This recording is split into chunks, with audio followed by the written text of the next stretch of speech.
جس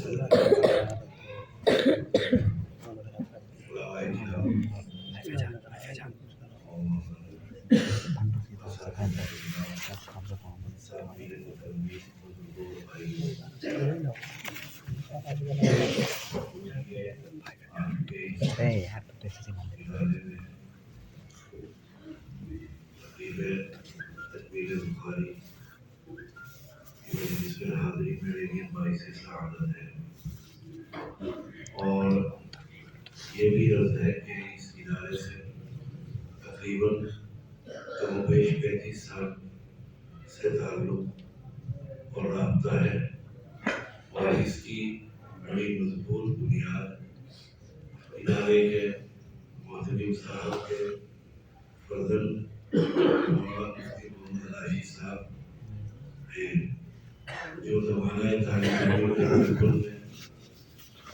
ہمارے غریب خانے پر قیام پذیر تھے، اور اس ادارے سے وابستہ تھے دارالعلوم دیوبند، جس میں والد مرحوم نور اللہ خدمات انجام دیتے تھے۔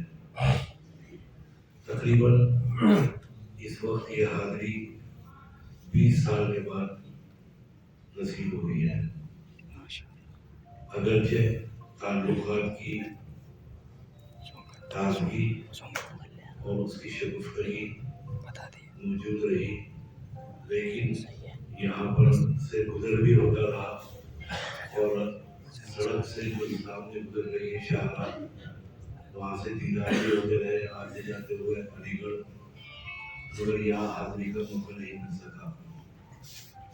بہرحال ہر کام کے لیے ایک وقت متعین ہے۔ میں حضرت محتمیم صاحب اور دوسرے اراکین جامعہ کا شکر گزار ہوں کہ انہوں نے اس موقع پر احتر کو یاد کیا اور یہاں پر حاضر ہونے کا حکم دیا، اور یہ سعادت میرے لیے مقدر ہوئی۔ بڑا مرحلہ ہے اور بڑا مشکل کام ہے۔ ایسے مواقع پر اردو کے مشہور شاعر نے کہا ہے، کسی شاعر نے، کہ دل کو تھاما دامن کے میرے دونوں ہاتھ نکلے کام کے۔ ایسے باکمال، ایسے ماہر اور ایسے چاقو دست بہت کم لوگ واقع ہوتے ہیں۔ اس وقت جو تقریب ہے، تقریب بخاری، اس کے سلسلے میں طلباء کی جماعت یہاں پر سامنے موجود ہے۔ کوشش یہ ہوتی ہے کہ ان کے سامنے بھی کچھ ان سے متعلق گفتگو اور کچھ کتاب سے متعلق چیزیں آ جائیں۔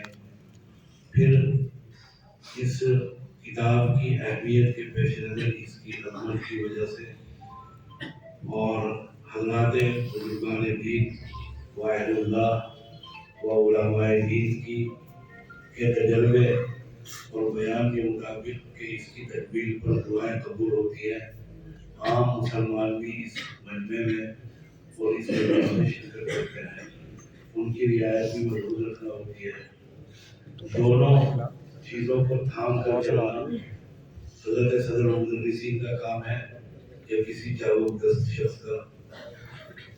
بہرحال اللہ تعالیٰ اس منزل سے عبورت کے ساتھ گزارے اور کچھ حق ادا ہو سکے۔ میں وقت کی کافی تنگی ہے اور وقت کافی گزر چکا۔ صبح دیوبند سے تقریباً 6 بجے روانگی ہوئی تھی، اور چائے کی ایک پیالی بھی نصیب نہیں ہوئی۔ خیال یہ تھا کہ جمال گرو میں ناشتہ ملے گا، لیکن یہاں پر جو ناشتہ تھا وہ کھانے کے بعد کا ناشتہ تھا، پھل فروٹ تھے، چائے کی ایک پیالی اور ایک دو بسکٹ کھا کر آپ کی خدمت میں موجود ہوں، اور مجھے ابھی یہاں سے فوراً دہلی اور پھر آج ہی دہلی سے دیوبند بھی پہنچنا ہے، وہاں پر ایک جلسہ دیوبند کے اندر بھی ہے۔ بہرحال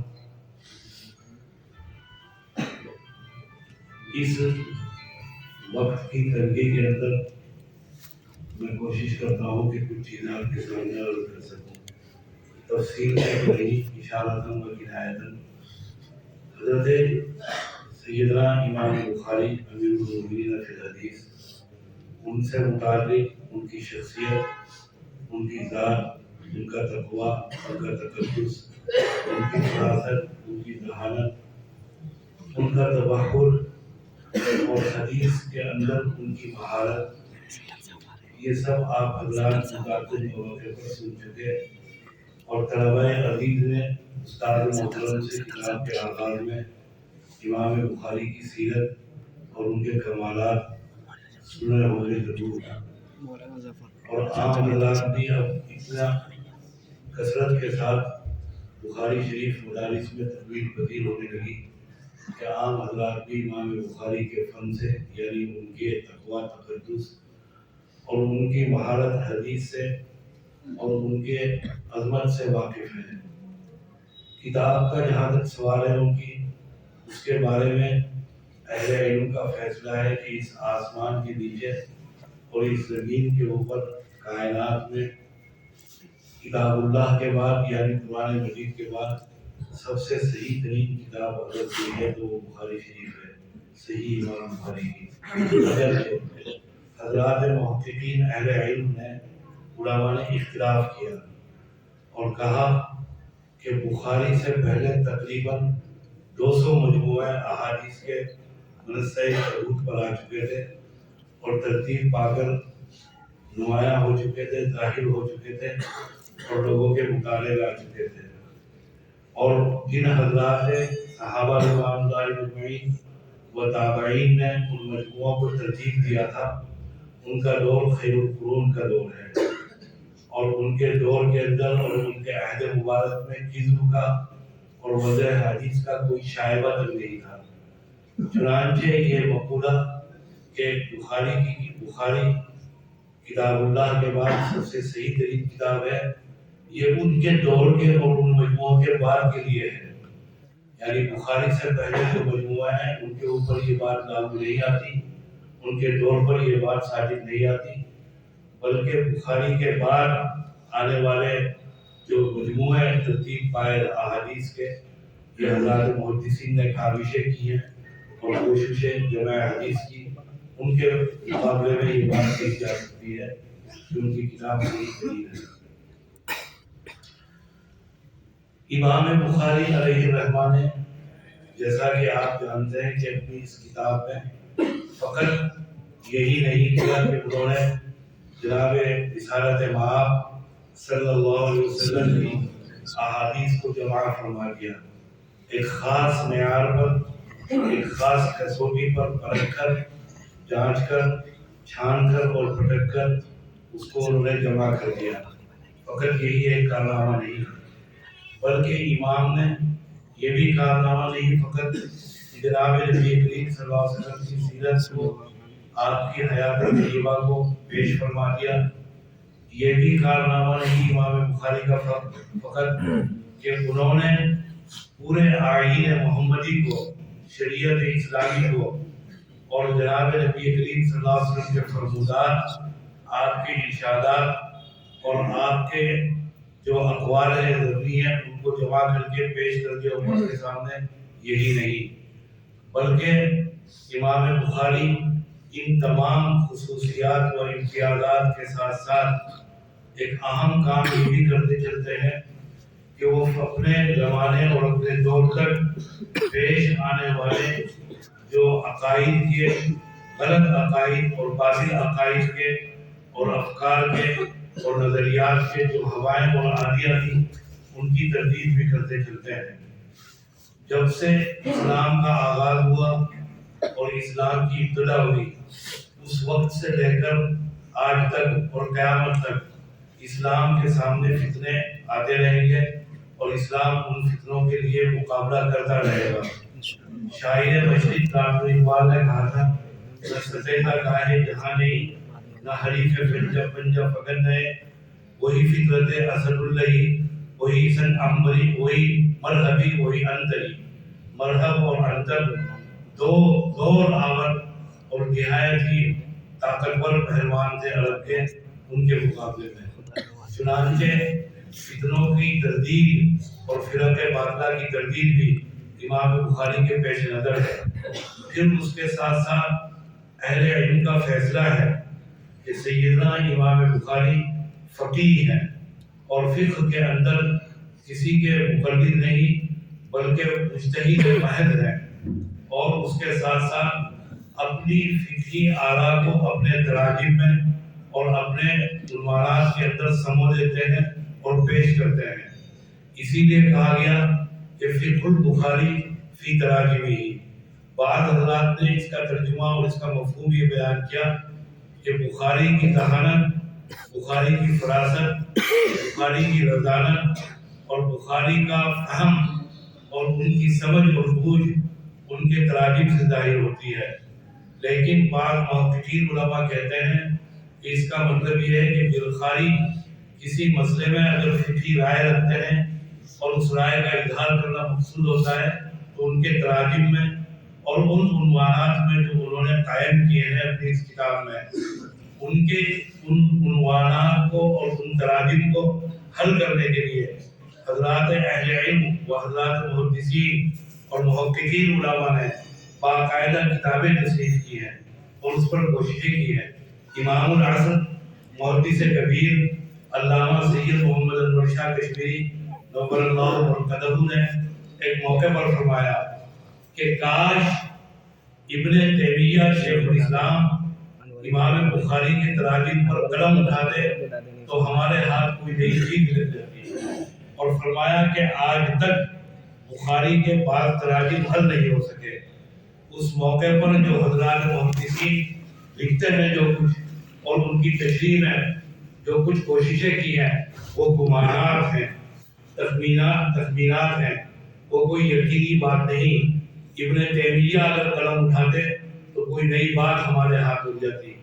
ان کے ابواب اور تراجم کو نہایت اہم قرار دیا گیا۔ اس کے ساتھ ساتھ پھر ان کی کتاب کی اہمیت اور اس کی شان عجیب و غریب شان ہے۔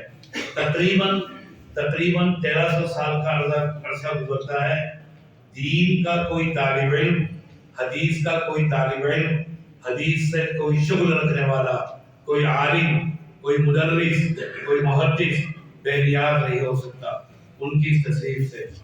یہ اللہ تعالیٰ کے یہاں شان قبولیت اور خدا تعالیٰ کے یہاں ان کی کتاب کی مقبولیت کی واضح علامت ہے، اور انشاءاللہ قیامت تک یہ برقرار رہے گی، اور قیامت تک اللہ تعالیٰ اس کو دوام و استمرار عطا فرمائیں گے۔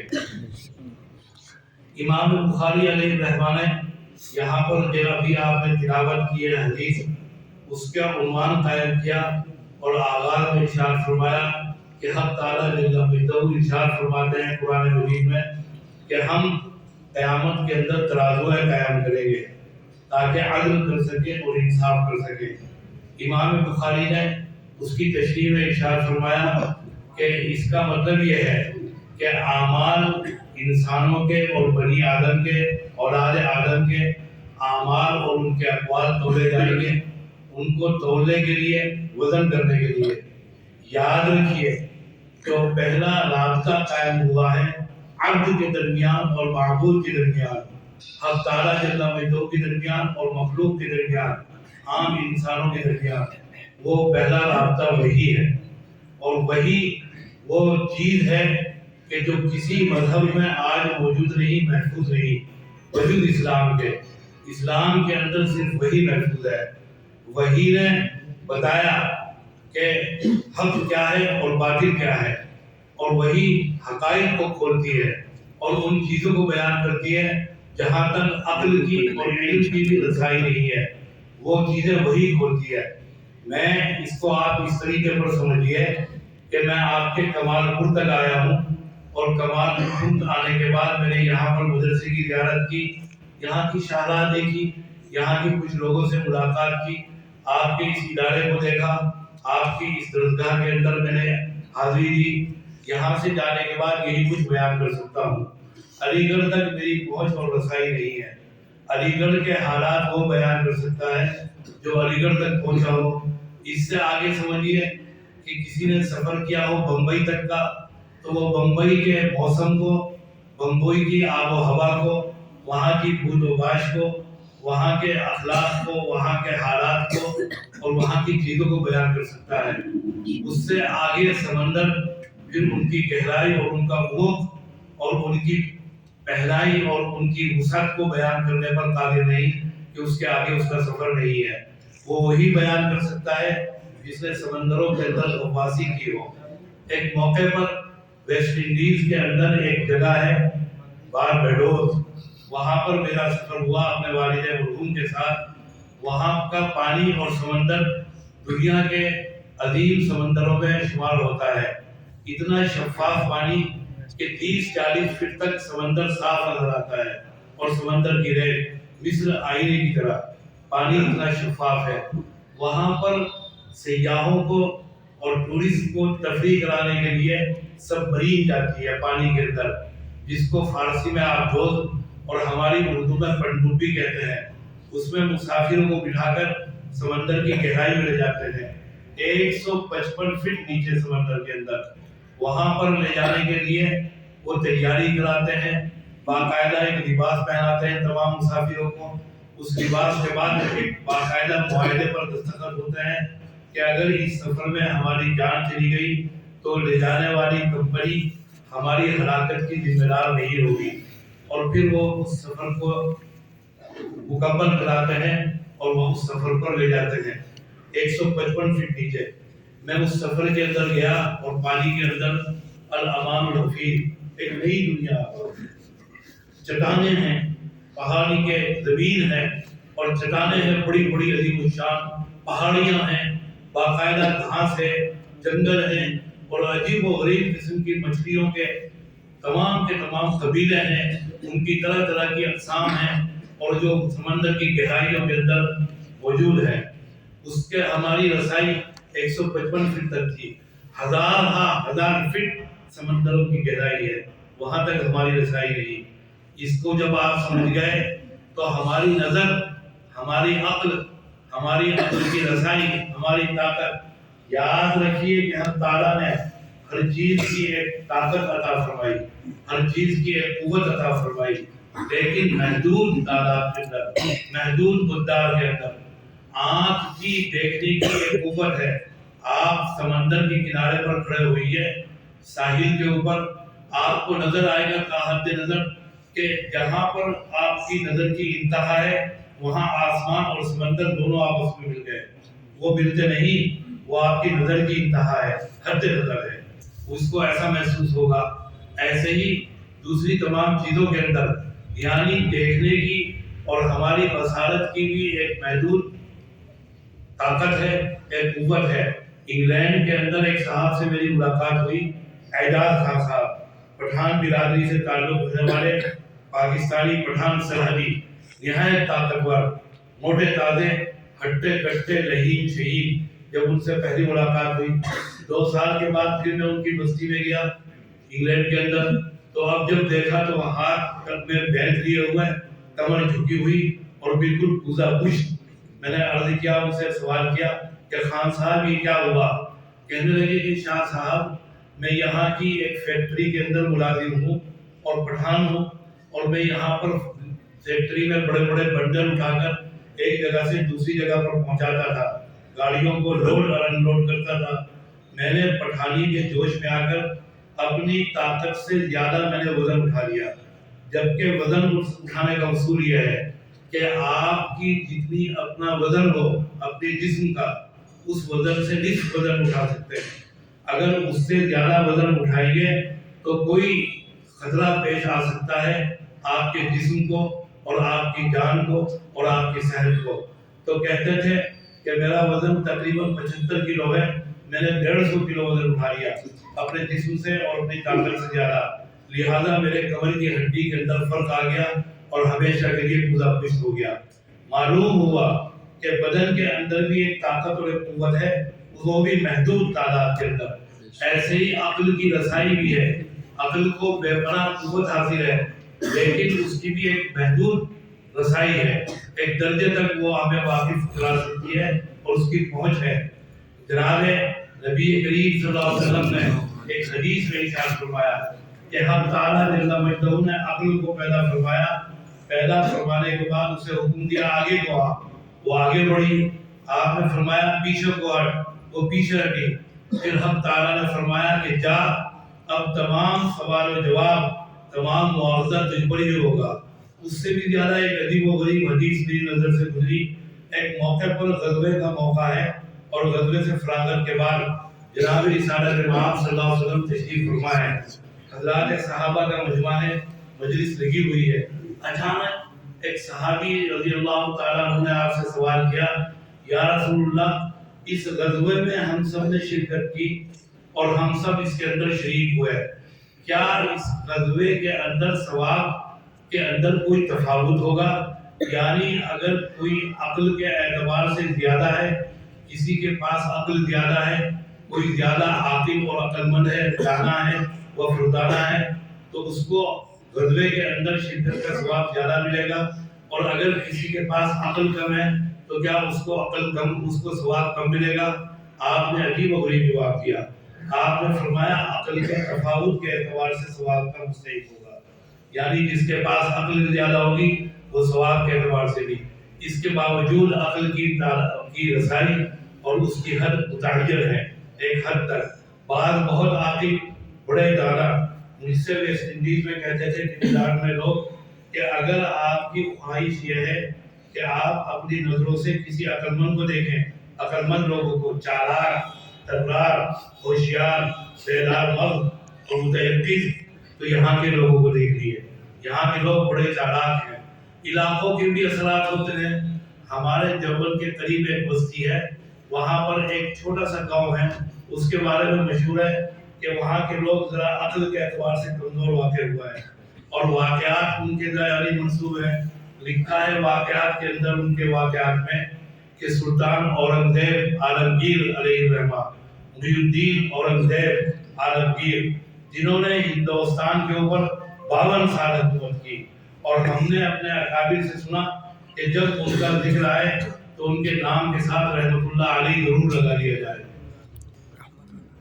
تو اورنگزیب عالمگیر کی عادت تھی کہ جب کسی بستی سے گزرتے تھے تو معلوم کرتے تھے اپنے خاص رفقا سے کہ کیا یہاں پر کوئی بزرگ ہیں، کوئی خدا پرست اور خدا رسیدہ بزرگ ہیں جن سے ملاقات کی جائے۔ اگر معلوم ہوتا اور اطلاع دی جاتی کہ اس بستی میں ایک بزرگ ہیں یا فلاں بزرگ ہیں تو عالمگیر ان سے ملاقات کا اہتمام کرتے۔ یہ بھی معلوم کرتے کہ اگر کوئی زندہ نہیں تو کیا کوئی مردہ اور کوئی ایسے بزرگ ہیں کہ جن کا مزار ہو بستی کے اندر، بتایا جاتا کہ یہاں فلاں بستی کے اندر مزار ہے، تو ان کے مزار پر حاضری دیتے، ایثار ثواب وغیرہ کرتے اور دعا وغیرہ، پھر وہاں سے آگے بڑھتے۔ چنانچہ ایک موقع پر اس دیوبند کے قریب بستی سے عالمگیر کا گزر ہوا۔ بستی والوں کو اطلاع ہوئی کہ ہمارے ہندوستان کے بادشاہ عالمگیر ہماری بستی کے قریب سے گزر رہے ہیں۔ چنانچہ بستی کے اندر اور گاؤں کے اندر تمام عقل مند جمع ہو گئے، اور عقل مند جمع ہو کے اس بارے میں غور و فکر کیا کہ ہماری بستی میں آئیں گے، ہمارے گاؤں میں آبادی میں آئیں گے ہندوستان کے بادشاہ، ان کا استقبال کس طرح کیا جائے، ان کی خدمت میں کیا پیش کیا جائے، ان کی تواضع اور خاطر کیسے کی جائے۔ اس کے بعد وہاں پر تجویز، مختلف تجاویز پیش ہوئی۔ آخر میں طے یہ ہوا کہ آم کا موسم ہے، آم سے تواضع کی جائے، آم ہمارے علاقے کے معروف و مشہور ہے۔ چنانچہ کسی عقل مند نے اس میں یہ کہا کہ اگر بادشاہ سلامت کے استعمال میں کھٹے آم آ گئے تو پھر کیا ہوگا؟ تو دوسرے عقل مند نے مشورہ دیا کہ چوس کر رکھے جائیں، جو میٹھے میٹھے آم ہو چوس کر دیکھ لیا جائے، وہ عالمگیر کی خدمت میں پیش کیے جائیں، اور کھٹے آم ان کے خدمت میں نہ رکھے جائیں۔ عالمگیر اس وقت پہنچے ہیں تو لکھا ہے کہ پہلے سے ان کی سیکیورٹی نے اور ان کے جاسوسوں نے اطلاع دے دی تھی کہ یہاں پر ایک بزرگ کا مزار ہے، اور یہ بھی بتا دیا تھا کہ بستی کے لوگ کچھ عقل مند واقع ہوئے ہیں۔ چنانچہ جب پہنچے ہیں اور دیکھا عالمگیر نے کہ چوسے ہوئے آم رکھے ہیں، تو اپنے ہی سیکیورٹی والوں کو اور اپنے محافظ دستے کو حکم دیا کہ یہ آم اٹھاؤ اور انہی کے بستی والوں کے مارو، اٹھا کے۔ تو لکھا ہے کہ بستی والے بھاگتے تھے، گاؤں والے آگے آگے، اور پیچھے پیچھے تمام سیکیورٹی والے بھاگتے تھے، آم مار رہے تھے، اور بستی والے آگے آگے یہ کہہ رہے تھے کہ شکر خدا بلاغن نہ باشد، کہ اللہ کا شکر ہے کہ چھوٹے چھوٹے آم ہیں، بیر نہیں ہے، جو بیر ایک پھل ہوتا ہے، کہ اگر وہ فیل ہوتی تو ہمارا تو وہی جیسا کام تمام. تو مٹی کے اثرات، علاقوں کے اثرات ہوتے ہیں اور قبائل کے اثرات ہوتے ہیں. چنانچہ بعض جگہ کے لوگ بڑے عقل مند اور نہایت ہی دانا اور نہایت سمجھدار، لیکن اس کے باوجود عقل کی رسائی ایک حد تک ہوتی ہے. ایک طبقہ اور ایک جماعت کھڑی ہوئی جس کو معتزلہ کہتے ہیں، ان کا کہنا اور ان کا نقطہ نظر اور ان کی رائے یہ ہے کہ دین کی ہر وہ بات قبول کی جائے گی، مذہب کی، اسلام کی، کہ جو عقل کے مطابق ہوگی اور عقل کی کسوٹی پر پورا اترے گی. جو بات عقل کی کسوٹی پر پورا نہ اترے، جو بات عقل کے معیار پر پوری نہ اترے، اس کو نہیں قبول کیا جائے گا. چنانچہ اس تناظر میں انہوں نے بہت سی چیزوں کا انکار کر دیا، بہت سے حقائق کا، جنت کا، جہنم کا، ملائکہ کا، جزا و سزا وغیرہ وغیرہ کا، عذاب قبر وغیرہ کا انکار کر بیٹھے.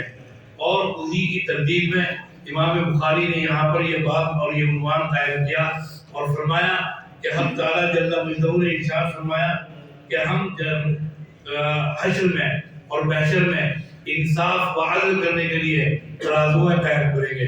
لوگوں کے اعمال اور ان کے اقوال تولے جائیں گے. عمل بھی یاد رکھیے گا، وہی نے ہمیں بتایا جہاں تک عقل کی رسائی نہیں کہ عمل بھی تولا جائے گا. عمل کیسے تولا جائے گا؟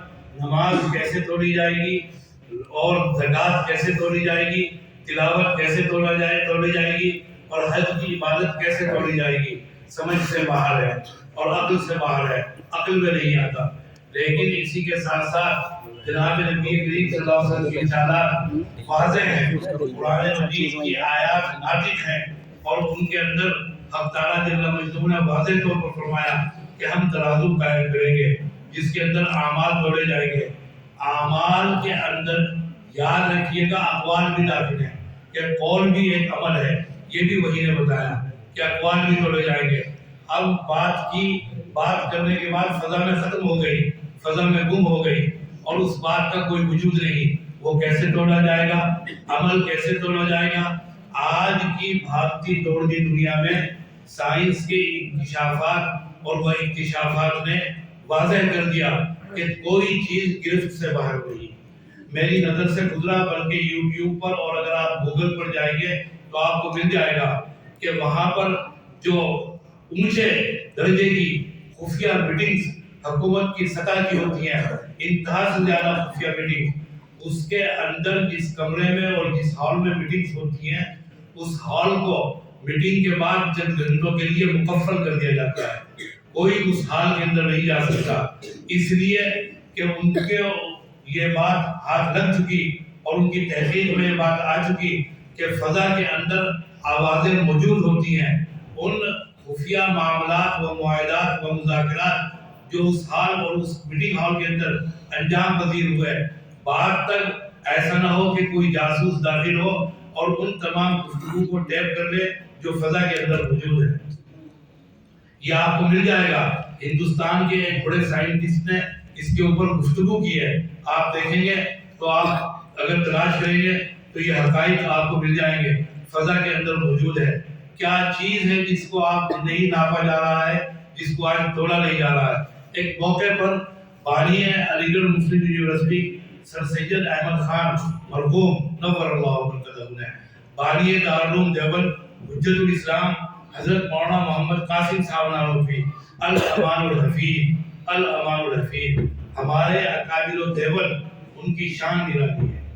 اللہ تعالیٰ نے وہ علوم عطا فرمائے کہ جو خواب و خیال میں بھی نہیں ہو سکتے کسی کے. ان کے علوم وہابی ہیں، ان کے علوم لدنی ہیں.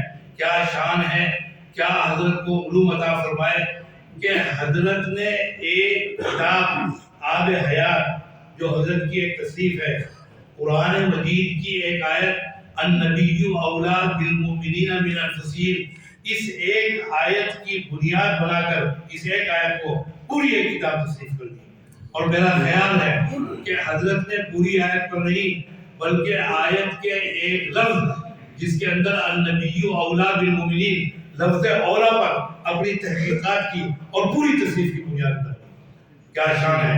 ابھی حال ہی میں ایک صاحب نے مضمون لکھا ہے، کتب عالم حضرت مولانا رشید احمد گنگوئی پر مضمون کے اندر انہوں نے لکھا آخر میں جا کر کہ رشید احمد گنگوئی قطب عالم نور اللہ مرکزہ کی شان یہ تھی کہ وہ دریا کو اور سمندر کو کوزے میں بند کر دیتے تھے.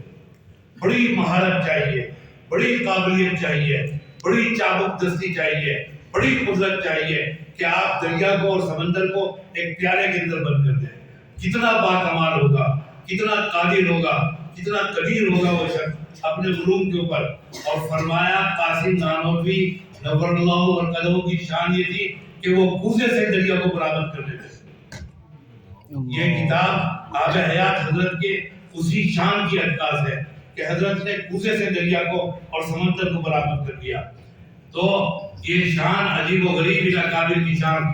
تو لکھا حضرت سر سید احمد خان مرحوم نے کہ حضرت اب ضرورت اس کی پیش آ گئی کہ دین کو اس شان کے ساتھ پیش کیا جائے, اس احتیاط اور اس اندازے کے ساتھ کہ جو عقل کے مطابق ہو.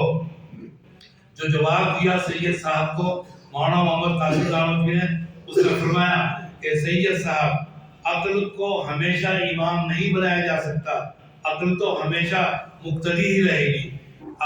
دین ہمیشہ اور اسلام ہمیشہ امام رہے گا, اسلام کی ہی پیروی کی جائے گی. چنانچہ امام بخاری نے اس فرقے کی جو عقل کو معیار بناتا ہے اور عقل کی پیروی کرتا ہے یعنی معتزلہ, اس کی تردید میں یہ عنوان قائم کیا اور خدا تعالیٰ کے کلام سے آیت پیش فرمائی کہ ہم ترازو قائم کریں گے اعمال کے وزن کے لیے. کیا ضرورت تھی حق تعالیٰ کو؟ حق تعالیٰ جل مجدہ تو علیم ہے, علام ہے, بلکہ علیم بذات الصدور ہے. وہ تو سینوں کے راز اور بھیدوں کے اوپر واقف ہے. ان کو کیا ضرورت تھی کہ وہ ترازو قائم کریں؟ کیا وہ نہیں جانتے بندوں کے اعمال کیا ہیں؟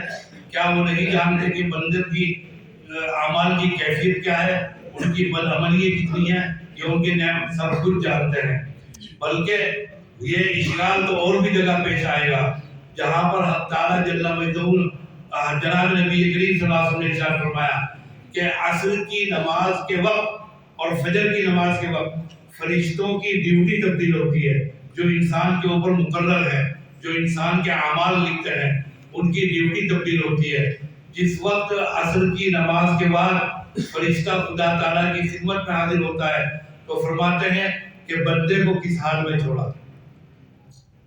تو وہ بیان کرتا ہے کہ اس حال میں کیا آپ کی نماز کے اندر مشغول تھا, کیا خدا تعالیٰ نہیں جانتے؟ یہ اشکال بہت جگہ پیش آئے گا. وہاں پر بھی پیش آئے گا جہاں پر اسرائیل علیہ السلام آتے ہیں, وہ فرشتہ موت, اور آنے کے بعد معصوم کی جان نکالتے ہیں. کیسی بے قراری, کیسی تڑپ, کیسی بے چینی اور کیسی بےتابی ہوگی ماں باپ کو اس معصوم بچے کی جان نکلنے پر. جس وقت اسرائیل پہنچتے ہیں دربار خداوندی میں تو دریافت فرماتے ہیں اسرائیل سے کہ جب تم نے جان نکالی تو ماں باپ نے کیا کہا؟ کیا خدا تعالیٰ نہیں جانتے؟ بے شک حق تعالیٰ جل مجدہ جانتے ہیں, واقف ہیں, علیم ہیں, علام ہیں, اور ان کے علم کی کوئی لامحدود ہے, لامتناہی ہے. تو ارشاد فرمایا کہ ہم ترازو قائم کریں گے. کیا ضرورت تھی ترازو قائم کرنے کی؟ بھائی اس لیے فرشتوں سے سوال ہوتا ہے عصر اور فجر کی نماز کے وقت کہ فرشتوں کو اشکال تھا آدم کی تخلیق پر. جس وقت آدم کو خلیفہ بنانے کا حق تعالیٰ جل مجدہ نے اظہار کیا ملائکہ کے سامنے تو ارشاد فرمایا کہ میں آدم کو زمین پر خلیفہ کے طور پر مقرر کر رہا ہوں, پیدا کر رہا ہوں. تو فرشتوں نے وہاں پر اشکال کیا تھا اور کہا تھا کہ آپ ایک ایسی مخلوق کو زمین پر پیدا کر رہے ہیں کہ جو زمین پر فساد برپا کرے گی اور زمین پر خوریزی کرے گی. اگر آپ کو تسبیح و تمجید مقصود ہے تو اس کے لیے ہم کافی ہیں. نحن نسبح و نقدس لک. جس کو بلہجہ غالب اردو کے شاعر نے کہا کہ پکڑے جاتے ہیں فرشتوں کے لکھے پر ناحق. آج بھی کوئی ہمارا دم تحریر بھی تھا کہ اے اللہ آپ قیامت میں ہمیں پکڑیں گے اور ہمارے بارے میں فیصلہ کریں گے فرشتوں کے لکھے ہوئے پر. ہمارے کانوں پر فرشتے مقرر ہیں جو ہماری نیکیاں اور ہماری بدیاں اور بدعملیاں لکھ رہے ہیں. ان کے لکھے ہوئے پر آپ ہمارا فیصلہ کریں گے قیامت کے اندر, جنت کا اور جہنم کا. یہ تو وہ ہے جو ازل میں ہمارے دشمن تھے. غالب کہتا ہے جن کو ہماری تخلیق کے اوپر اشکال تھا، جن کو ہماری پیدائش کے اوپر اعتراض تھا، جنہوں نے ہماری پیدائش کے اوپر اشکال کیا اور اعتراض کیا تھا اور خرجان تھا ان کو آپ نے ہماری حفاظت کے لیے بٹھا دیا. ہمارے اوپر ہمارے اعمال تھے ان کے اوپر، تو کہا کہ پکڑے جاتے ہیں فرشتوں کے لکھے پر ناحق. آدمی کوئی ہمارا دم تحریر بھی تھا، اولاد آدم میں سے کوئی تھا بطور گواہ جب یہ لکھ رہے تھے، جب یہ ہمارا اعمال نامہ تیار کر رہے تھے کہ آج ان کے پکڑے پر لکھے پر ہم پکڑے جائیں. فرمایا کہ یہ جیسا کہ نماز کے وقت فرشتوں سے دریافت کرتے ہیں، جانتے ہیں کہ بندہ مشغول نماز تھا یا ترک نماز میں مبتلا تھا، اس کے باوجود دریافت کرتے ہیں، اس لیے تاکہ اظہار کر سکے کہ تخلیق انسانی و تخلیق آدم کے اندر جو حکمت تھی، مثمر تھی، پنہا تھی، خدا تعالیٰ کی حکمت تھی، اس کا اظہار ہو سکے، بتا سکے کہ جس مقصد کے لیے ہم نے آدم کی تخلیق کی تھی، انسان کی تخلیق کی تھی، دیکھو وہ کس طرح اس میں لگا ہوا ہے، کس طریقے کو پورا کر رہا ہے. جانتے ہیں کہ ماں باپ نے کیا کہا جب معصوم کی جان لی اسرائیل نے، لیکن دریافت کرتے ہیں کہ ماں باپ کی زبان پر کیا تھا، اس لیے کہ تاکہ اس کے صبر کی، اجر کی فضیلت اور اس کا اظہار اور اس کے اجر کا اظہار ہو سکے اور اس کو بیان کر سکے. یہ مقاصد ہے، یہ تمام کی تمام مصلحتیں ہوتی ہیں جو پیش نظر ہے.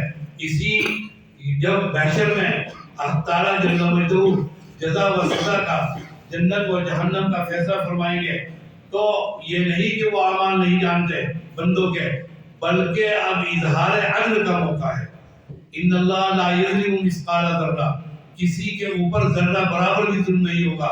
چنانچہ کسی کے دل میں، کسی کے قلب میں، کسی کے وہم میں، کسی کے فہم میں ذرہ برابر گمان نہ رہ جائے، کوئی خراجات باقی نہ رہے. ترازو قائم فرمائیں گے اور ترازو کے اندر وزن تولے جائیں گے. بعض حضرات محققین نے کہا کہ ترازو اتنی آٹومیٹک ہوگی، اتنی ترازو خود کے اس کے اندر یہ کیفیت ہوگی اور اتنی طاقتور ہوگی اور اس شان کی ہوگی کہ وہ اعمال کو بھی توڑ لے گی، جس کا آج ہمیں ذکر جسم نظر نہیں آتا، جس کا پیکر نظر نہیں آتا، جس کا کوئی وجود ہمیں نظر نہیں آتا. نماز کا کوئی وجود نہیں، زکوٰۃ کا کوئی وجود نہیں، تلاوت کا کوئی وجود نہیں، حج کا کوئی وجود نہیں، اسی طریقے پر اقوال کا اور باتوں کا کوئی وجود نہیں. جو چیزیں ہمیں نگاہ سے اور آنکھ سے نظر نہیں آتی، ان کو بھی وہ ترازو وہاں پر توڑ لے گی اور ان کا بھی وزن کر لے گی. بعض حضرات نے کہا کہ اعمال نامے توڑے جائیں گے، بعض حضرات نے کہا کہ خود صاحب اعمال یعنی انسانوں کو توڑا جائے گا. موازین آپ کو معلوم ہے کہ میزان کی جمع ہے، کبھی میزان، اس کو کہا بعض حضرات نے کہ بعض محققین علماء نے کہ مختلف اعمال کو تولنے کے لیے مختلف قسم کی ترازو. دنیا کے اندر بھی ترازو ہے، لکڑی کی تولنے کی ترازو الگ ہوتی ہے، سونے کو وزن کرنے کے لیے ترازو الگ ہے، اسی طریقے پر دوسرے پیمانے الگ ہیں، دوسری چیزوں کو وزن کرنے کے لیے الگ الگ ترازو ہوتی ہے. ظاہر سی بات ہے جو سونے کو تولنے کی ترازو ہے، اب تو ڈیجیٹل ترازو آ گئی، کیا اس سے لکڑی اور پتھر توڑے جا سکتے ہیں؟ ہرگز نہیں. اسی طریقے پر ہر عمل کے لیے الگ الگ ترازو قائم ہوگی. بعض حضرات نے کہا کہ ترازو کی عظمت کو ظاہر کرنا ہے، موازین اس لیے لائے، جمع کا سیما اس لیے لائے کہ عظمت کو بیان کرتا ہے. ہمارے محاورے میں بھی، ہماری زبان میں بھی جب کوئی ذی شان، کوئی والا شان شخصیت آتی ہے تو یہ نہیں کہتے فلاں آ رہا ہے، تشریف لا رہے ہیں، اس کی عظمت شان کے مطابق. موازین کا صیغہ اسی لیے استعمال کیا کہ ترازو اتنی عظیم الشان ہوگی کہ جس کا ایک پلڑا اتنا زبردست ہوگا کہ زمین اور آسمان کی سمائی اس کے اندر نہیں ہو سکتی. اتنا عظیم الشان پلڑا ترازو کا ہوگا، ایک ہی پلڑا اس کا. تو اس لیے اس کا صیغہ یہاں پر لائے. بہرحال وزن اعمال ہوگا، اس کو امام بخاری ثابت کرنا چاہتے ہیں اور قرآن مجید کی آیت پیش کی اور معتزلہ کی تردید کے لیے پھر کچھ فنی اور لغوی گفتگو کی ہے. اس کے بعد فرمایا امام بخاری نے کہ اعمال کے اندر وزن ہوگا. اعمال جب توڑے جائیں گے تو تو اس کے اندر وزن ہوگا، اور وہ وزن کے اعتبار سے ترازو کا پلہ جھک جائے گا. جس کا پلہ جھک جائے گا وہ مستحق جنت، جس کا پلہ ہلکا ہو کر اوپر اٹھ جائے گا وہ دوسری جگہ پر یعنی گرم جگہ پر بھیج دیا جائے گا. اس کے حق میں دوسرا فیصلہ ہوگا. کلمہ کے اندر بھی وزن ہے بھائی. کلمے اور کلام کی طاقت کا اندازہ آپ کو اس سے ہوگا کہ اس کا اندازہ اس سے کیجئے کہ جناب نبی کریم صلی اللہ علیہ وسلم کے کلام کی شان. پھر حق تعالیٰ جل مجدہ اگر وقت ہوتا اور وقت کے اندر گنجائش ہوتی تو میں بتاتا آپ کو اور آپ کے ساتھ پاس آپ کے سامنے ظاہر کرتا کہ خدا کے کلام کی طاقت کیا ہے. میں بتاتا آپ کو کہ جناب رسالت مآب کے کلام کی شان اور اس کی اثر انگیزی کیا ہے. لیکن وقت کی تنگی ہے اس لیے اس کو چھوڑتے ہوئے آپ اس کو دیکھیے کہ ہمارے اور آپ کے کلام میں طاقت ہے.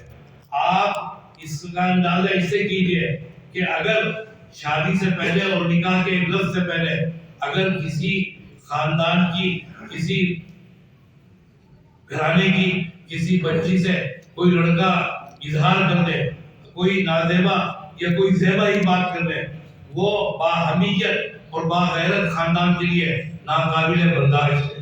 ناقابل برداشت ہے. اگر خاندان باغیرت ہے باحمیت ہے تو اس کو برداشت نہیں کر سکے گا اور کیفیت اور وہاں پر ماحول قطعاً دوسرا ہو جائے گا. لیکن وہی لوگ، وہی ماں باپ، وہی خاندان کے لوگ، وہی بزرگ، وہی اہل محلہ، وہی اہل برادری، وہی بستی کے لوگ فقط ایک کلمہ نوجوان کی زبان سے کہ میں نے قبول کیا اپنے ہاتھوں سے اپنی عزت اپنے پالی ہوئی اپنی بچی کو ایک اجنبی کے سپرد کر دیتے ہیں. کہیں کی طاقت ہے؟ کلام کی طاقت ہے، کلام کی قوت ہے. پھر یہ تعلق نکاح کا کبھی 25 سال کے عرصے پر ہے، کبھی 50 سال کے عرصے پر ہے، کبھی 75 سال کے عرصے پر ہے، کبھی 100 سال کے عرصے پر ہے.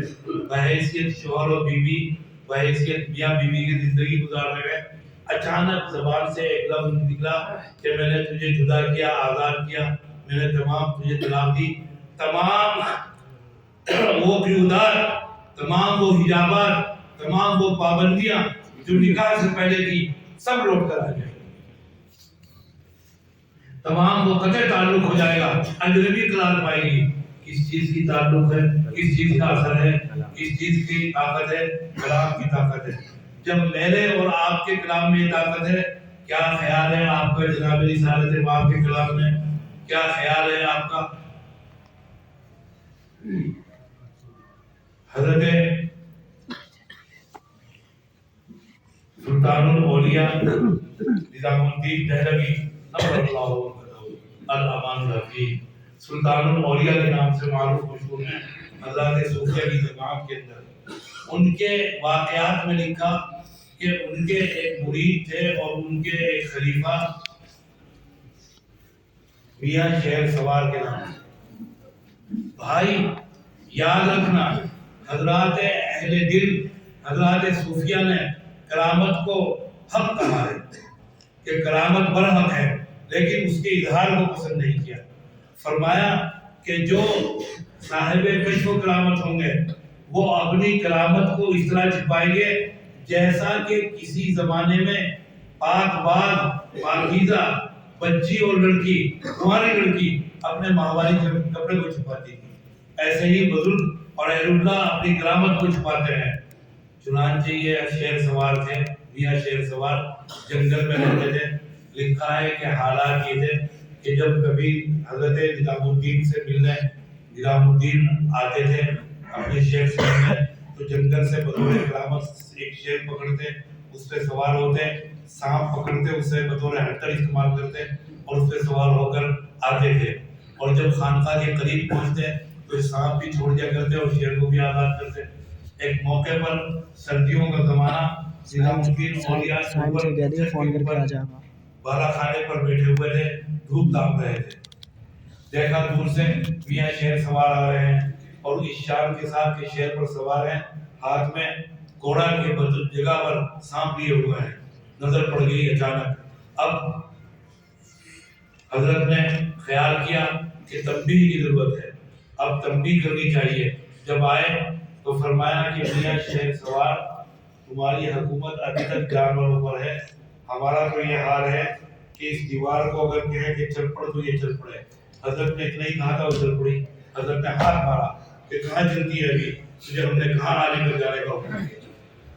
یہ خدا تعالیٰ کے بندوں کے کلام ہے، یہ خدا تعالیٰ کے بندوں کے کلام میں اثر و تاثیر ہے۔ کیا خیال ہے آپ کا صحابہ رضوان اللہ علیہم اجمعین؟ کیا خیال ہے آپ کا حضرات اولیاء اللہ و صحابہ رضوان؟ کیا خیال ہے آپ کا حضرات انبیاء جناب سرور کائنات صلی اللہ علیہ وسلم جس وقت آئے ہیں عمرہ کے لیے، عمرہ قضا کے لیے آئے ہیں اور آپ بیت اللہ کے طواف میں ہیں، صحابہ کا بیان ہے ہم نے آپ کو سیکیورٹی میں لیا ہوا ہے، حلقے میں لیا ہوا ہے صحابہ نے کہ آپ صلی اللہ علیہ وسلم خطرے میں ہیں، مکہ ابھی فتح نہیں ہوا ہے، کہیں ایسا نہ ہو کہ کوئی آپ کے اوپر حملہ کر دے اور آپ کی جان لے لے۔ آپ طواف کعبہ کے اندر مشغول ہیں اور آپ کو سیکیورٹی کے اندر رکھا ہے صحابہ نے۔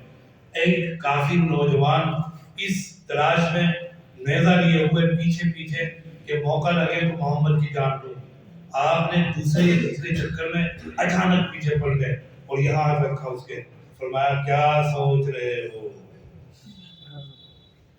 کچھ نہیں یا رسول اللہ، کچھ نہیں یا رسول اللہ۔ فرمایا جو سوچ رہے ہو اس کو بدل ڈالو۔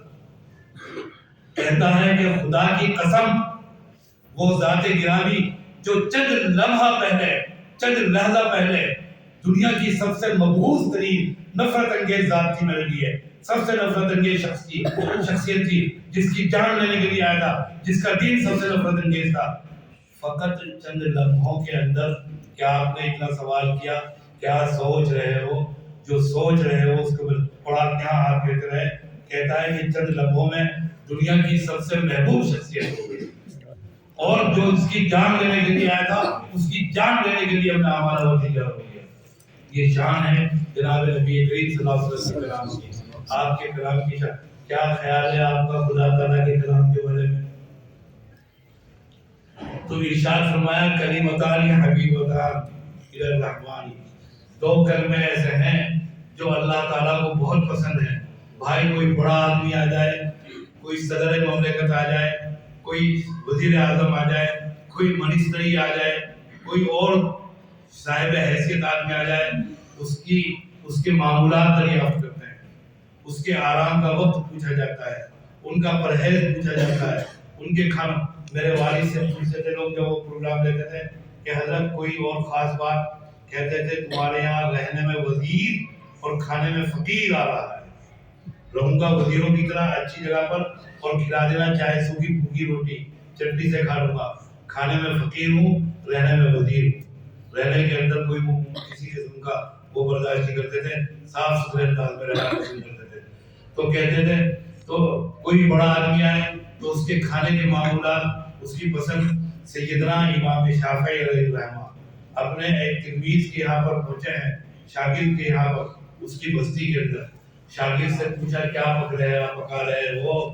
شاگرد نے جیب سے فہرست نکال کر دی جس میں 52-53 کھانوں کی فہرست تھی کہ حضرت آپ تشریف لائے، ہمارے لیے اس سے زیادہ خوشی کی بات نہیں کہ ہمارے استاد ہماری بستی میں آئے ہیں، حضرت آپ کی آمد پر یہ کھانے تیار کیا ہے۔ امام شافعی نے قلم نکالا علیہ الرحمہ نے جیب سے، اور جانتے ہو امام شافعی کو علامات الرفیع، جب کبھی کشمیری درس میں امام شافعی کے سبق میں ان کی کسی بات پر اور کوئی قول پیش کر فرماتے ہیں تو فرماتے ہیں ذکی من ازکیاء الامہ، امت میں جو چند ذکی اور ذہین ترین لوگ گزرے ہیں ان میں سے ایک امام شافعی۔ کیا ذہانت دی تھی اللہ تعالیٰ نے۔ شاگرد بیان کرتے ہیں کہ امام شافعی آگے آگے چل رہے ہیں اور ہم تلامذہ پیچھے پیچھے ساتھ میں، سامنے سے ایک آدمی جا رہا ہے پیچھے ہاتھ باندھے ہوئے امام شافعی کی۔ ایک شاگرد نے عرض کیا حضرت کی جو آگے آگے آدمی جا رہا ہے اس کا پیشہ کیا ہے؟ امام شافعی نے فرمایا دیکھ کر اس کے ہاتھ کہ یا بڑھئی ہے یا لوہار ہے۔ شاگرد کہتا ہے میں دوڑ کر اس شخص کے پاس پہنچا، میں نے کہا تم کیا کرتے ہو، تمہارا پیشہ کیا ہے؟ کہنے لگا پہلے لوہار تھا بڑھئی کا کام۔ شاگرد بھاگ کر آیا امام صاحب کے پاس اور عرض کیا کہ صحیح حضرت آپ کو کشف ہوتا ہے۔ امام شافعی نے کہا کہ مجھے کشف نہیں ہوتا۔ کہا کہ خدا کی قسم آپ کو کشف ہوتا ہے. امام شافعی نے کہا خدا کی قسم مجھے کشف نہیں ہوتا. کہا حضرت آپ کو کیسے پتہ چلا کہ یہ اس جانے والے کا پیشہ کیا ہے؟ آپ نے پیچھے سے ہاتھ دے کر فرمایا اس کا تعلق ذہانت سے ہے. لکھا ہے، کیا سناؤں تمہیں، لکھا ہے واقعات میں کہ مصر کی جامعہ مسجد کے اندر سیدنا امام شافعی عشاء کی نماز کے بعد نوافل کے لیے وضو فرما رہے تھے. حوض پر بیٹھے ہوئے ہیں، حوض پر وضو فرما رہے ہیں. اچانک امام نے دیکھا مسجد کے داخلی دروازے پر ایک شخص آیا اور اس جانب میں گیا. مسجد کے بائیں جانب جہاں پر وراندہ تھا، برآمدہ، وہاں پر مسافر سوتے تھے، وہاں پر گیا اور جا کر سونے والوں کا چہرے پر سے کپڑا اٹھا کر بائیں جانب سے دیکھنے لگا. امام شافعی دیکھتے رہے. اپنے ایک شاگرد کو بلایا اور فرمایا یہ جو آدمی آیا ہے مسجد میں اور اس جانب میں گیا ہے برآمدے میں جہاں پر مسافر سو رہے ہیں اور آنے والوں کا یہ کپڑا سونے والوں کا اٹھا اٹھا کر دیکھ رہا ہے، اس سے جا کر کہو کہ تمہارا بھاگا ہوا غلام جو کہ کانا ہے بھائی آنکھ سے، وہ شہر کے فلاں جیل خانے میں نظر بند ہے، قید ہے، وہاں ملے گا یا نہیں ملے گا. شاگرد کہتا ہے میں گیا اس شخص کے پاس، میں نے کہا غلام ڈھونڈ رہے ہو؟ کہ ہاں میرا غلام تھا، کیا اسے ڈھونڈ رہا ہوں. کہا کہ وہ کالا ہے، کیا کالا ہے ایک آنکھ سے بھائی آنکھ سے، تمہیں کیا پتا، تم کیسے جانتے ہو؟ کہا کہ وہ شہر کی فلاں جیل میں بندے، اس وقت فلاں جیل کے اندر قید ہے. تو کہتا ہے شاگرد اس شخص کے ساتھ میں بھی چل دیا اور جس جیل کو امام شافعی نے متعین فرمایا تھا کہ اس جیل میں ملے گا میں بھی گیا کہ دیکھوں امام کی بات کہاں تک صحیح ہے. جا کر دیکھا تو وہاں بیٹھا ہوا وہ غلام اس شخص کا کانا اسی جیل کے اندر ملا. میں آیا لوٹ کر، میں نے کہا امام آج تو آپ کھل گئے، آج پکڑے گئے استاد آپ. کیا ہوا کہ آپ نے جو فرمایا تھا کہ اس آنے والے سے کہو وہ بات باہر سے نہیں نکلی اور آپ نے جہاں متعین کیا تھا وہیں پر آپ کو خدا کی قسم کشف ہوتا ہے. امام صاحب نے فرمایا کہ مجھے کشف نہیں ہوتا. فرمایا اس کا تعلق ذہانت سے ہے. کہ آپ کو کیسے پتہ چلا کہ یہ آنے والا غلام کی تلاش میں ہے؟ کہ میں یہ سمجھ گیا کہ یہ آنے والا اس وقت غلام کی تلاش میں ہے جو بھاگا ہوا ہے. اور جب یہ اس جانب میں گیا جہاں غلام اور مسافر سوتے ہیں، سمجھ گیا کہ یہ غلام کی تلاش میں ہے. یہ سونے والوں کا بائیں جانب سے کپڑا اٹھا رہا تھا، میں سمجھ گیا کہ اس کے غلام کی بیان کہانی ہے. یہ بائیں جانب سے کپڑا اٹھا کر دیکھ رہا تھا. کہنے لگا اس شاگرد کہ استاد یہاں تک تو آپ نے چھپا لیا کہ آپ کو کشف ہوتا ہے، آپ کو یہ کیسے پتہ چلا کہ وہ شہر کی فلاں جیل میں ہے؟ کہنے لگے اس کا تعلق بھی ذہانت سے ہے. میں جانتا ہوں ہماری اردو میں کہتے ہیں اوچھوں کو ملے تیتر، کبھی باہر کبھی بھیتر. کہ اوچھوں کو تیتر مل گئے، کبھی اسے لے کر گھر میں جا رہے کبھی باہر جا رہے. نو دولت یہ تیتر پالنا نوابوں کا شوق ہے، نوابوں کا انداز اور طریقہ کار. تیتر کی کو لے کر پنجرا ہاتھ میں لے کر نکلتے نواب صاحب. اب نئی نئی دولت آئی، وہ بھی نواب بننے کی کوشش میں تیتر لے کر گھوم رہے ہیں کہ ہمارے پاس بھی ہم بھی نوابی انداز. تو اوچھوں کو ملے تیتر، کبھی باہر کبھی بھیتر. کہا امام شافعی نے کہ میں جانتا ہوں جب چھوٹے آدمی کے پاس پیسہ آتا ہے، غلام وغیرہ کے پاس، تو وہ شراب نوشی کرتا ہے. غلام چوری کر کے بھاگا، شراب پی ہوگی، شراب پی کر پہلی مرتبہ شراب پی ہوگی، کبھی کبھی پینے والے شراب پی کر سڑک پر شرارت کی ہوگی، ادھم مچایا ہوگا، گھول گھباڑا کیا ہوگا، محتسب نے پکڑا ہوگا. اور غلاموں کے لیے اور شرابیوں کے لیے جو جیل ہے اسے میں جانتا ہوں، مجھے پتا تھا فلاں جیل میں گیا ہوگا. اس کا تعلق بھی تھا. کہاں سے ملے گی ذہانت؟ شافعی کی ذکالت و ذہانت الشرق تا غرب، چار لے کر بھی ڈھونڈو گے تو آیا بے کہیں دور پر. آج دنیا نہ وہ حنیفہ پیدا کر سکتی، نہ مالک کو جنم دیا جا سکتا، نہ امام شافعی دنیا میں آ سکتے ہیں، نہ احمد بن حنبل دنیا کے اندر نظر آئے گا. اس شان کے یہ حضرات اہل علم ہے. تو ارشاد فرمایا کہ وَنَضَعُ الْمَوَازِينَ الْقِسْطَ كَلِمَتَانِ حَبِيبَتَانِ إِلَى الرَّحْمَٰنِ. تو امام صاحب نے، امام شافعی نے قلم نکالا اور 3-4 کھانوں کا اور اضافہ کیا. کہا یہ بھی بنواؤ. شاگرد سے کہا کہ یہ بھی بنواؤ، یہ بھی ہمارے پسندیدہ. تو جاننا چاہتے ہیں کوئی والا شان ذی شان شخص آئے تو اس کے، مجھے یاد ہے کہ بل کلنٹن ہندوستان آئے تو اخبارات نے ان کے معمولات شائع کیے، میگزین آ گئے، رسالوں نے ان ان کی ڈاک لے کر روزانہ ایک خاص تیار آتا ہے. ان کی سیکیورٹی آئی تھی, ان کے باورچی آئے تھے خاص پکانے والے یہاں پر کہ صدر امریکہ آ رہے ہیں.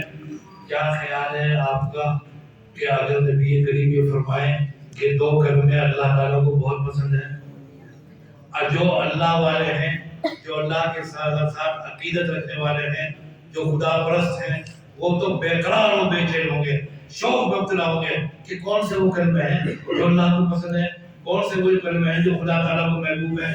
بعض حضرات نے فرمایا کہ یہ 2 کلمے پڑھنے والے خدا تعالیٰ کو محبوب ہیں. جب 2 کلمے محبوب ہیں تو اس کے پڑھنے والے بھی محبوب ہوں گے. دیکھو مجنو کو وہ کتا بھی بہت پسند تھا جو لیلا کی گلی میں جاتا تھا, اس کے حالات میں لکھا ہے, اسی کو چاٹتا رہتا تھا کہ میں تو, میری تو رسائی نہیں, لیکن اس کی رسائی میری محبوبہ کی کوچے تک ہے اور اس کی گلی تک. تو کیا خیال ہے آپ کا کہ جو 2 کلمے اللہ تعالیٰ کو بے حد پسند ہیں وہ کون سے ہیں بھائی؟ حبیب ودانی الی الرحمن سبحان اللہ و بحمدہ خفیف ودانی الی النساء. اب جب خدا تعالیٰ کی جانب نسبت ہوئی تو خیال یہ ہوتا ہے کہ بڑے ثقیل ہوں گے, بڑے جناتی زبان میں ہوں گے, جن کی ادائیگی بڑی مشکل ہوگی, جن کا پروننسیشن کرنا بہت مشکل کام ہوگا. فرمایا نہیں, ہر کوئی امی, پڑھا لکھا, جاہل, ان پڑھ, قابل, عالم, کسی بھی زبان کا جاننے والا سہولت کے ساتھ ان کو ادا کر سکتا ہے. اس کی زبان سے ادائیگی نہایت سہل ہے. حکیم الاسلام حضرت مولانا قاری محمد طیب صاحب سابق محتمین دارالعلوم دیوبند, جو حجت الاسلام حضرت مولانا محمد قاسم نانوتوی کے پوتے ہیں, علامہ کشمیری کے تلمیذ رشید اشرف علی تھانوی کے خلیفہ علامہ شیخ الہند مولانا محمود حسن اور علامہ کشمیری کے تلمیذ رشید اور حضرت مولانا اشرف علی تھانوی کے خلیفہ. کیا کیا نسبتیں اللہ تعالیٰ نے جمع کر دی تھی حضرت کی ذات میں.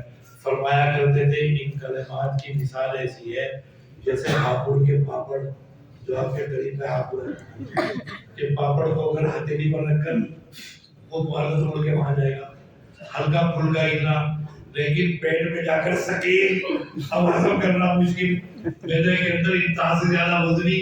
یہی حال کلمات کا بھی ہے کہ زبان پر ادائیگی انتہا سے زیادہ سہل اور آسان, لیکن وزن کے اندر اور ترازو اور میزان میں جب تولے جائیں گے انتہا سے زیادہ باقی نہیں. یاد رکھنا, کشمیری نے گفتگو کرتے ہوئے کہا ایک موقع پر, حدیث پر گفتگو کرتے ہوئے, کہ ذکر کوئی تمام چیزیں فنا ہو جائیں گی, جنت کے اندر کوئی چیز باقی نہیں رہے گی سوائے ذکر اللہ کے. ذکر اللہ ادھر عمل ہے, ہمیشہ ہے. اور فرمایا کشمیری نے, اگر سمجھ سکو, فرمایا کہ جنت کے اندر ذکر باقی ہے اور دائمی رہے گا, یہاں تک کہ جنت کے اندر بھی.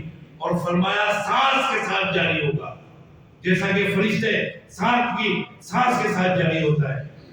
ذکر اللہ ہمارے یہاں کہتے ہیں کہ جی فنا کی محبت تو فنا کے جسم کے رگو ریشے میں, روئے میں بس چکی, بال میں بس چکی, پورے جسم میں سرایت کر چکی. کہتے ہیں یا نہیں کہتے؟ بعض حضرات کے وفات کے بعد بھی دیکھا گیا کہ تسبیح پڑھنے کی عادت تھی, انگلیاں حرکت میں بعد وفات بھی. کشمیری نے کہا یاد رکھنا قبریں معطل نہیں ہیں, بلکہ 5 چیزوں کو کشمیری نے کہا کہ میں پہنچ چکا ہوں اپنی تحقیقات کے نتیجے میں. اب بڑے بڑے نام لے کر مجھے مرعوب نہیں کیا جا سکتا کہ وہ قبر کے اندر جاری ہے, اعمال جاری ہیں. حج کی بھی اجازت ہے, نماز کی بھی اجازت ہے, تلاوت کی بھی اجازت ہے, رضاعت بھی ہے وہاں پر جاری, رزق بھی ہے قبر کے اندر. محض ایک گڑھا نہیں ہے کہ آپ دفن کر کر آ گئے اور چھوڑ کر چلے آئے. تو فرمایا کہ میں سمجھتا ہوں کہ جنت میں جنتی بھی فرشتوں کی خصلت پر ہو جائیں گے. اور فرمایا کہ یہ جو صوفیہ کے یہاں پاس الفاظ